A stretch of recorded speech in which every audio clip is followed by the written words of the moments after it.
आखिर क्या था ईसा मसीह और भगवान श्री कृष्ण के बीच का रिश्ता? आखिर क्या सचमुच ईसा मसीह कभी भारत आए थे? वीडियो में आगे बढ़ने से पहले हमारे चैनल को सब्सक्राइब अवश्य करें और बेल आइकन जरूर दबाएं। साथ ही कमेंट बॉक्स में जय हरि कृष्ण अवश्य लिखिएगा। तो क्या सचमुच ईसा मसीह का भारत से संबंध है? चलिए इस विषय पर कुछ जरूरी उदाहरण और प्रमुख घटनाओं को देख लेते हैं। कहते हैं ईसा मसीह को सूली पर चढ़ाने से ठीक कुछ दिन पहले एक औरत ने उन पर जटा मसीह का इत्र फेंक दिया था। इस कथा का वर्णन लूका, मार्कुस और यूहन्ना के सुसमाचारों में मिलता है। आपको बता दें कि उस वक्त जटा मसीह इत्र सिर्फ और सिर्फ भारत में बनता था।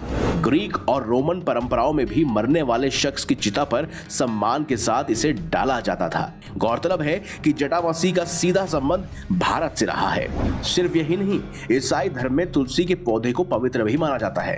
दरअसल ग्रीक ऑर्थोडॉक्स चर्च का प्रभाव आज भी ग्रीस, बुल्गारिया, साइबेरिया आदि देशों में है। ग्रीक ऑर्थोडॉक्स चर्च की मान्यता के अनुसार तुलसी या होली बासिल एक पवित्र पौधा है। ग्रीक ऑर्थोडॉक्स चर्च की मान्यताओं के मुताबिक जब ईसा मसीह को सूली पर चढ़ाया गया तो उस क्रॉस के नीचे मरियम के आंसू और ईसा मसीह का खून गिरा था। जिस स्थान पर ईसा मसीह को सूली पर चढ़ाया गया था उस स्थान पर भी तुलसी के पौधे उगे थे। इसके अलावा यह भी माना जाता है कि जिस गुफा में यीशु को क्रॉस से उतार कर रखा गया था वहां पर भी तुलसी के पौधे का बगीचा था। जब किंग कॉन्स्टेंटिनोपल की माता हेलेना यरूशलेम की तीर्थ यात्रा पर आई थी तब उन्होंने उस पवित्र गुफा की खोज की थी जिसमें यीशु को रखा गया था। इसके साथ ही उस स्थान की खोज भी की थी जहां पर यीशु को क्रॉस पर लटकाया गया था। कहते हैं ईसा मसीह 13 साल की उम्र में भारत में आए थे। बाइबल के न्यू टेस्टामेंट में उनकी जिंदगी के 17 सालों का कोई ब्यौरा नहीं दिया गया है। उसी दौरान उन्होंने हिंदुस्तानी सभ्यता और धर्म का ज्ञान हासिल किया।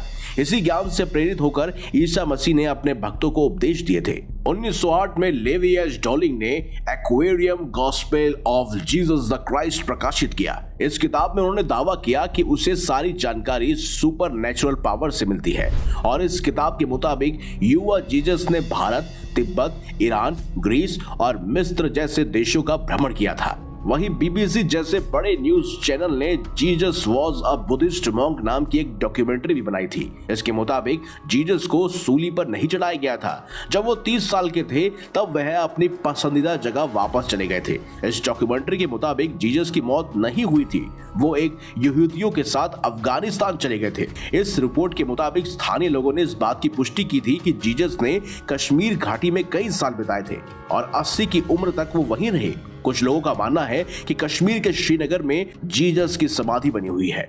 हालांकि आधिकारिक तौर पर यह मजार एक मध्यकालीन मुस्लिम उपदेश यूजा आसफ का मकबरा है।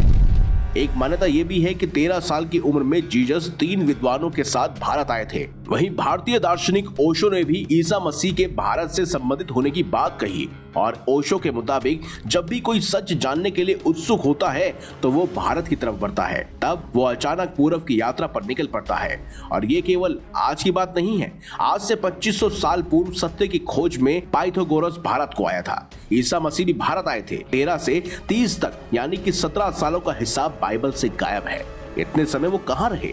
आखिर बाइबल में उन सालों को क्यों नहीं रिकॉर्ड किया गया? उन्हें जानबूझकर छोड़ दिया गया ताकि यह साबित ना हो सके कि ईसा मसीह जो कुछ भी कह रहे हैं उसे भारत से वो लेकर आए हैं। अब सवाल उठता है, क्या ईसा मसीह के काल में भारत में बौद्ध धर्म जीवित था? ये जानना बेहद जरूरी है कि ईसा जब भारत में आए तब बौद्ध धर्म जीवित था या नहीं।